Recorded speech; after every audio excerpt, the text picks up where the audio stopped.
If you're listening to this before or on November 11th, the Attic Monologues is in the Audioverse Awards semi-finals and there's still time to vote for us. We're up with some of our favourite shows and you can vote for as many as you like. Go to audioverseawards.net/vote right now and vote. We'll be waiting for you when you're done. And with that, on to the episode.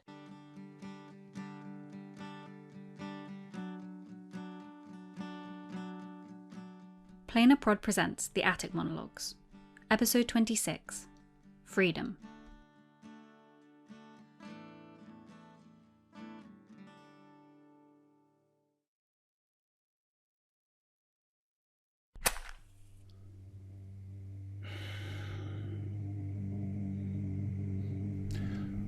You've forgotten him.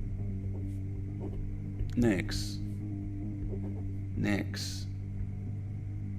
You've forgotten him.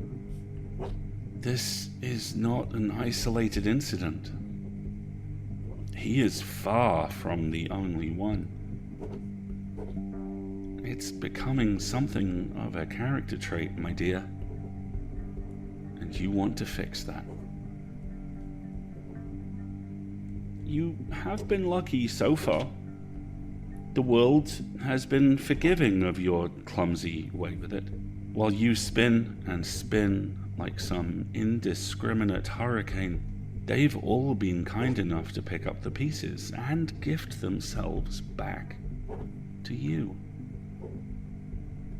As if you won't repeat the process. As if you're capable of anything else. There is a border between accident and negligence. You may just have crossed it. It is okay, perhaps, to neglect your other things.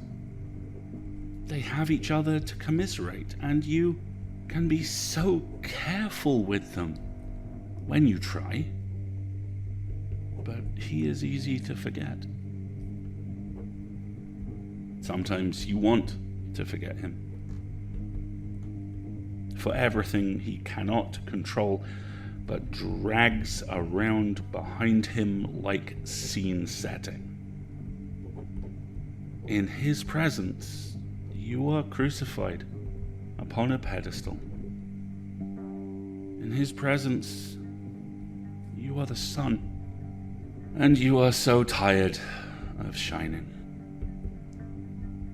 You have been his God for 14 years. I know how hard idolatry can be. I sympathize. You wish he knew you're human. You wish you weren't scared of him knowing it. Which is better? You wonder, for him to lose you slowly, his wonder dimming as the sun sets for night, for him to be confronted with the truth of you. A sudden eclipse. Either way, the pedestal will fall. I can promise you only this. Things always get so bloody in the dark.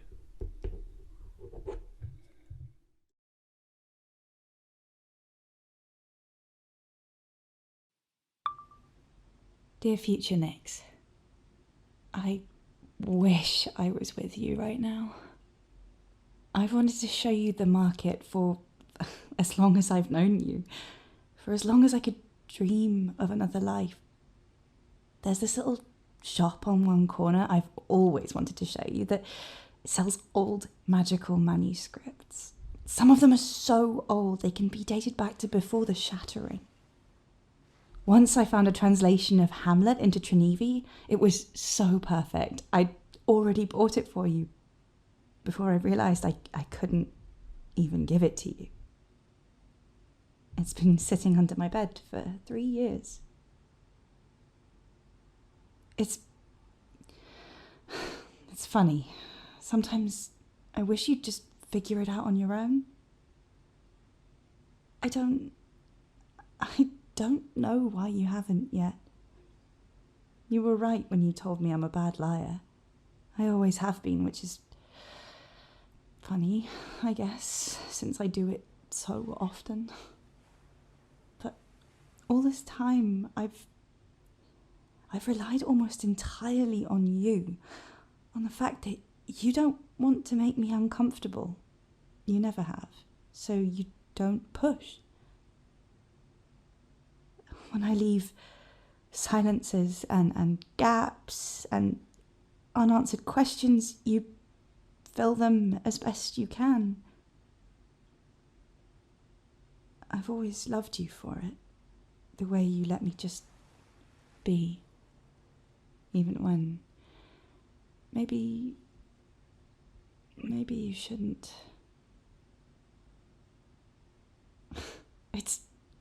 It's not even a good lie, Nixie. It makes no sense when you think about it for 5 seconds. The only thing I really have going for me is you. You don't believe I could ever do something like this to you. The answer has been staring you right in the face, and you can't see it. You won't see it. Not unless someone makes you. Someone forces you to. And therefore, one can only assume the revelation will be violent. Again. And therefore one can assume your reaction will be, too. It's not like I expect you to be violent. Not like that. I think violence is something that doesn't need blood to be. I think violence is something you are, something you can do simply by accident. I know you, Nix, and most of your violence is internal. You told me once that your moods are like hurricanes, that your anger, your sadness, even your joy, they tear through you. They tear you apart. A thing you live inside, body and soul. There's never been another storm, another life. Just the one you're feeling right now. I'm scared of what happens when you find out. Of what happens to us. To me, of course, I don't know how to live without the sun of you in my dark skies. But more than that, I'm afraid of what you'll do to yourself. Already, when the author first wrote to you, when Ambrose, when Agatha told you the truth, already I've watched you lose pieces of yourself to this world, to this secret. I don't want you to lose anymore. The market was so cool, Bells. I have to take you sometime. There was this one stall of magical manuscripts written in Trinevi I think you'd love. They look super old. I got you this. It's a translation of a Sappho 94. I know you have like 3 different books of our poems, but I thought, you probably didn't have a magical translation. Maybe it's... I love it. I love you. Yeah, it's nothing. I just saw it and thought of you. Thank you. How was the rest of the city? Oh, we only really went to the market. I got distracted with all the, cool, shiny objects. Also, that place does not look particularly stable the further out you go. Did I mention the unknowable void of doom? The fate worse than death? You did, yeah. I wanted to see it, but Ambrose wouldn't let me go beyond the fence. All I could see was the cracks getting worse, and it almost looked like smoke rising from the edge. It was creepy. There was this vague feeling of existential dread. But the aesthetics were insane. So, did you buy anything? Oh my god, yes! Okay, get ready for the most awesome thing you've ever seen in your life. Ta-da! It's a radio. It's a fate radio. It shows you the voices of new people you're going to meet soon. Try it. Okay.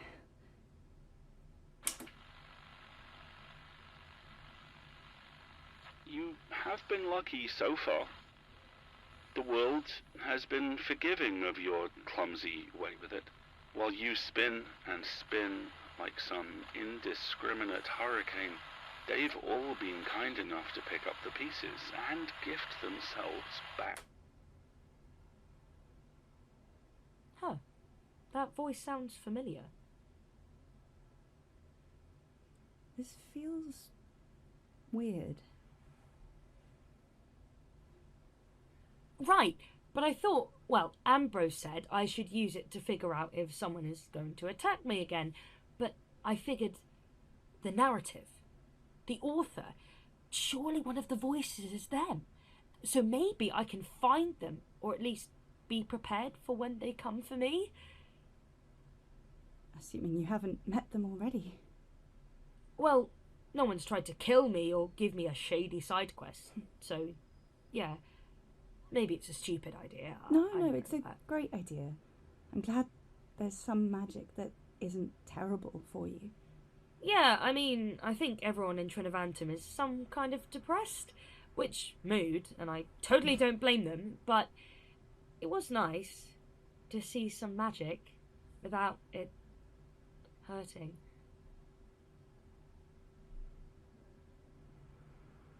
So, any plans for the evening? Well, I was thinking of reading a monologue. Okay. Do you feel ready for that? I think so. Ambrose suggested I try sort of an experiment. Like, I imagine a piece of information I really need that will make me understand something vital. Like when you can't progress past a certain point in the game without a certain thing. And then I reach in and take out a monologue and see if it has any correlation. What's that supposed to prove? Whether I have free will. Whether you... Why is that even a question? Just because this is being written down, why wouldn't you have free will? Because everything that's happened, it's all been a bit too neat. I'm not sure I'd use that word. Think about it. I just happened to find the monologues. You just happened to introduce me to Ambrose. Agatha just happens to find me. Too many things lead from one to the other. I don't know. I was worried. Maybe it's all for nothing. Maybe you're right. I just want to see. Okay. Would you... I mean, if you wanted, would you like to listen to the monologue? Just like old times.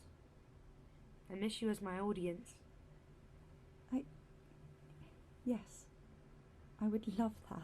Just... let me put the kettle on. Nice!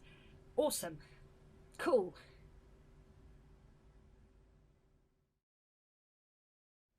Are we sitting comfortably? Absolutely. Okay then, how about... what the hell? Is that a good question? I think you might need to be a bit more specific. Okay. How about... magic? Magic? Yeah, magic. That isn't a question, Nixie. It's close enough. If I want it hard enough, the universe should just understand what I mean, right? How the hell does magic work? The way Ambrose was talking about it, about magic finding people, just confused me more than helped. Well, it's about repetition. Ritual, repetition, intent, want. If you do something for long enough, you become it. And it becomes you. At least, I mean, that's how Athri explained it. Like, if I eat sweets every day, eventually I'll become them? You are what you eat? Not quite. It's almost like selling your soul. Like Ambrose, his whole life is his job. He gives so much to it, a bit of his soul rubs off in everything he does. The blueberry muffins are actually magic. Are you kidding me? The blueberry muffins are actually magic. Really taking selling your soul for capitalism a bit too far, if you ask me. He should be charging way more for them. Probably.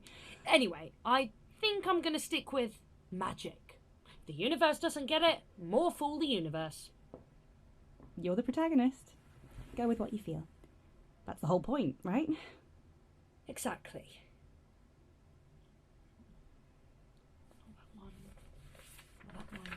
Not that one.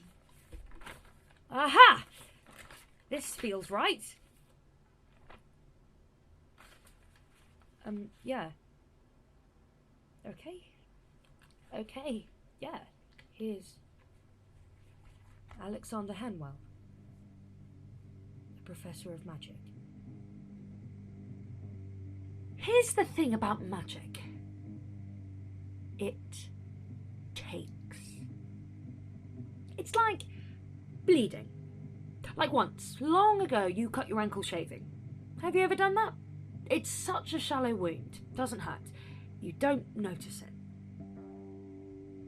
But blood is dictated by gravity as much as your own circulation. The blood gravitates towards oxidation, towards freedom. You're out on a walk and you look down and your entire foot is soaked in red. Your socks are ruined. You wonder how it took you so long to realise you were bleeding. But it's fine. It's just a small cut. Just a small amount of blood despite alarming appearances. And you did it yourself anyway. No harm, no foul. You continue with your life. And yet, you wake up one morning and discover a cut on your arm. Tiny, but bleeding. You don't remember getting it. You brush it off. You're an accident-prone person after all. Then you find another. And another. You start feeling dizzy when you stand. Your hands shake. Everything you own is red, red, red. Your thoughts try to drift, to wander, but all you can think about is the cuts. Soon you'll be nothing but this mysterious process that you began, but cannot choose to end. It's a bad metaphor. Maybe it's better to say that magic is like addiction. The more you do it, the more you feel compelled to continue, until it's all you can think about. Or maybe it's better to say that magic is like a starving animal. Feed it once and it'll hunger forevermore. Perhaps it's like a waterfall. How about this? Imagine a reservoir. It has a name. Let's call it you. A second reservoir called magic. The only thing dividing these two is a dam. And the water, the material both these reservoirs are filled with, is called ousia. The ancient Greek term for essence, for being, the stuff that makes you who you are. But we'll continue to call it water for now, for the metaphor.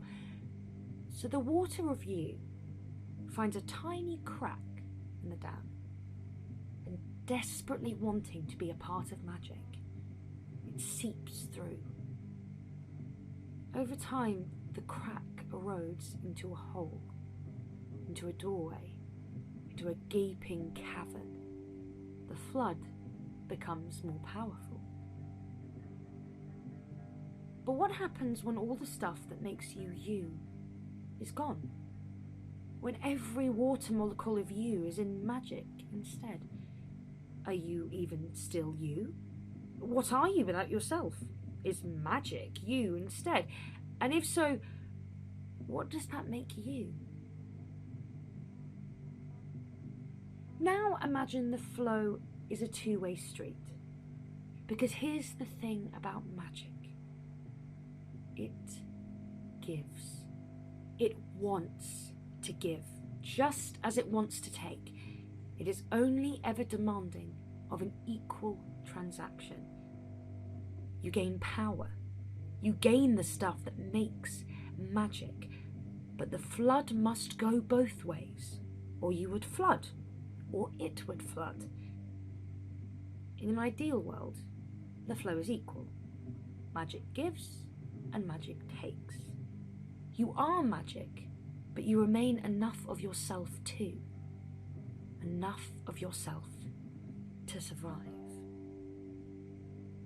The world has not been ideal for centuries. Both reservoirs are starved with drought. Magic takes too much from some and not enough from others. People are lost in the tide. But here's the real thing about magic. Only you can make the first crack in the dam. It doesn't come without the aching, without the hunger. You have to want for something, for anything. You have to feel hollow. You have to be reaching out to the world, begging to be made whole, to be made other. Magic only ever answers the call. It only ever wants to provide purpose. It does not understand that some people want without words. Some people ache without description. They simply ache. It does not understand, most of all, how to let go.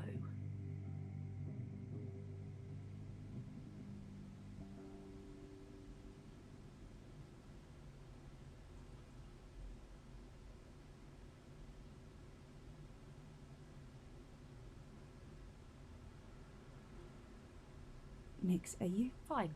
I'm fine. I mean, I said magic and the universe gave me magic in like the most useless, rambling academic format possible, but still, I guess that answers the whole free will question, right? In that I have none. It doesn't mean that. Just because the universe gave you what you wanted, it doesn't Needed. Doesn't mean the universe is in control. Or even the author. Surely it means you're the one in charge. But who decides what I decide? Did I choose, or did the author write it into existence? All this actually does is give me more Nix. questions. I'm just gonna... Give me a moment. I need to breathe. I'll be back. Okay. Can I ask you not to do anything drastic?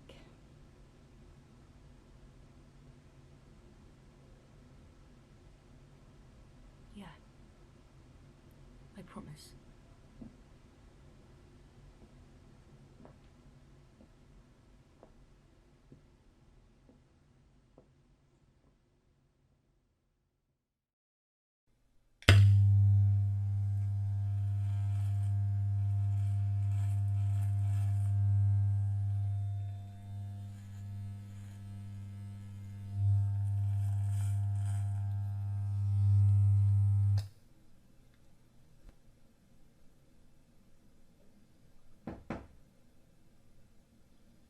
Yeah?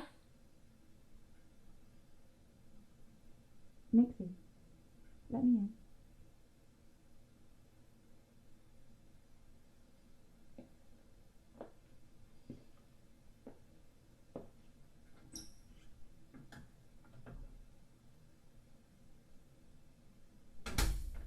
Hey. Hey. Can I help? Oh, Nix, I'm nearly finished. You don't need to... let me help.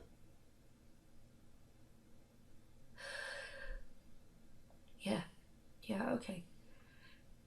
Thanks. Sit on the edge of the bath. Anything fancy? Just redoing the undercut.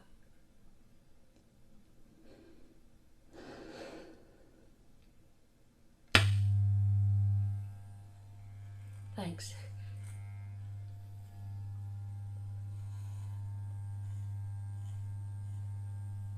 need to talk? I just needed to do something. Change something. Control something. It's this or...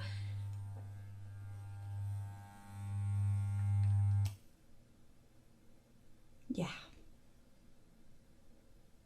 It looks good. Thanks.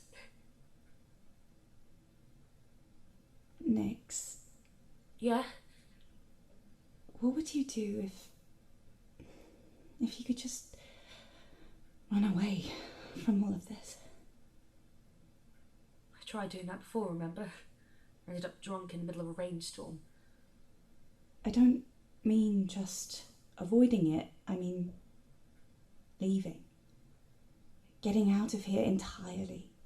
We could go anywhere, be anyone, do anything. We could be safe. Or we could be free, which might be better. Us and whose money? It costs a lot to up sticks and flee, you know. I have some saved for if I had to. You're serious? Did something happen? No, I hate this, Nix. I hate all of it. I hate what it's doing to you. I hate magic and I hate everything about it, about this world, about the narrative. I just want things to be how they were before. I want to be free. I want you to be free. I want us to be ourselves without all this weighing us down. I don't want the world. I just want the option to choose. I've never had that, even before all this. I think the narrative would follow me anyway, Bells. Besides, I can't just leave all those people stuck in that chest, you know. I don't think I could live with myself having this power and not helping. And I mean, if I have the power to change things, maybe I can make things better. Maybe this one doesn't have to be a tragedy. Maybe we really will get that future we're always talking about. A soft epilogue. I was thinking, we should talk to Seth and Lola. They've been stressed about us, about everything.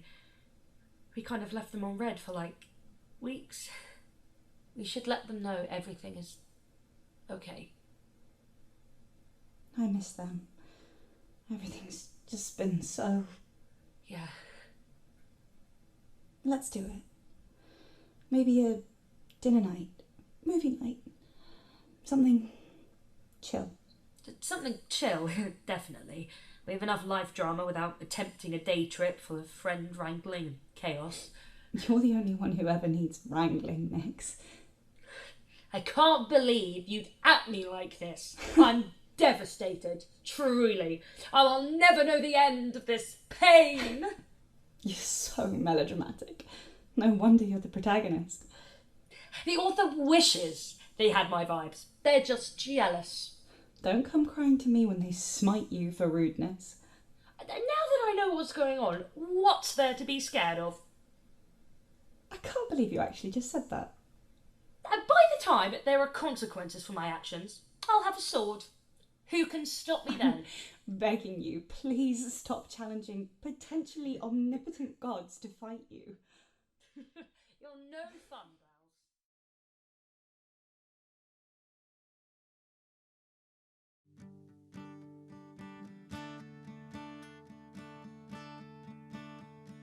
Thank you so much for listening to the Attic Monologues. If you're enjoying our show, please consider supporting us through our Patreon or Ko-fi to help us compensate the hard work our team puts into every episode.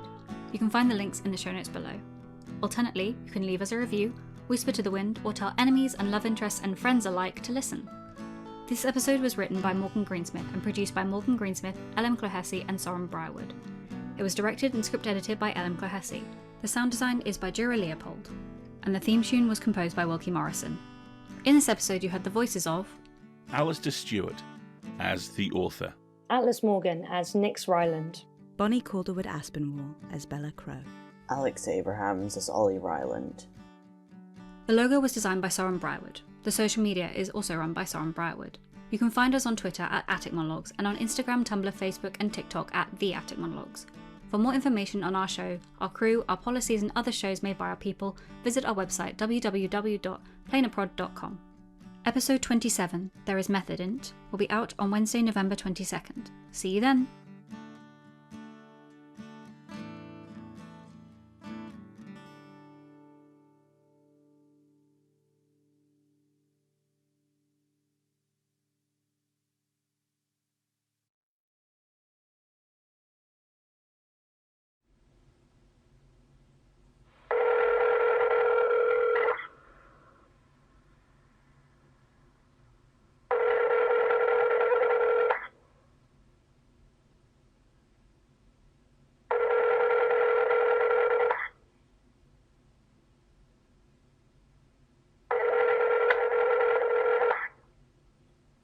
You've reached Nix. I'm probably rooting through my bag trying to find my phone right now, and I'll answer in 3, 2, 1. In which case I'm probably asleep. Or my phone is under my laundry. Or dead. That's a very real possibility. Though whether I'm talking about me or my phone is up for debate.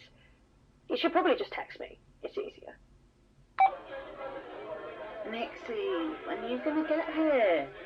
You're half an hour late already. There's famous people here. I mean, not famous people to you, but famous physicists. They're looking at a project I worked on. How cool is that?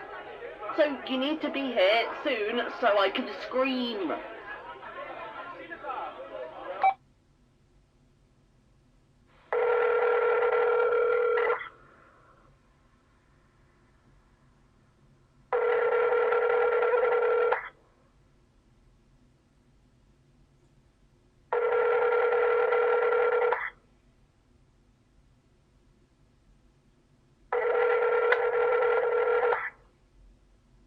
You've reached Nix. I'm probably rooting through my bag trying to find my phone right now, and I'll answer in 3, 2, 1. In which case I'm probably asleep. Or my phone is under my laundry. Or dead.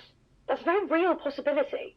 Though whether I'm talking about me or my phone is up for debate. You should probably just text me. It's easier. Are you coming? The exhibit closes in half an hour. I took photos just in case. Mum's gone home. She had a headache, but she said I could stay out, so when you get here we could go out for dinner.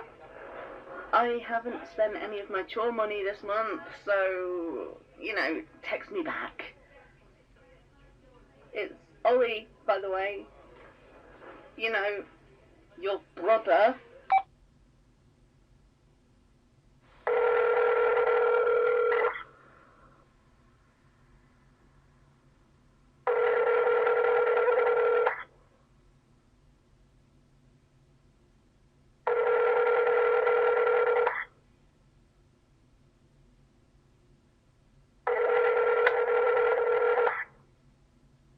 You've reached Nix.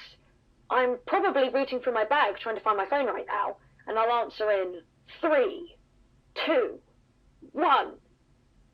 In which case I'm probably asleep. Or my phone is under my laundry. Or dead. That's a very real possibility.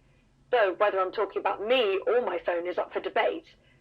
You should probably just text me. It's easier. You're 4 hours late, which is impressive considering the exhibit opening evening was 2.5 hours long.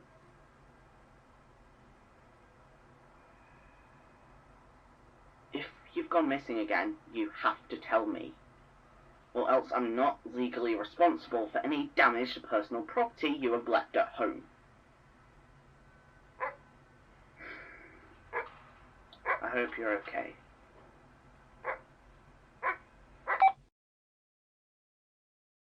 Today I'm dropping in to tell you about the Hidden Bookcase, Plain Prod's other show. Join me and Sorren, childhood friends who have known each other for over a decade, as we force each other to read our favourite sci-fi fantasy books every fortnight.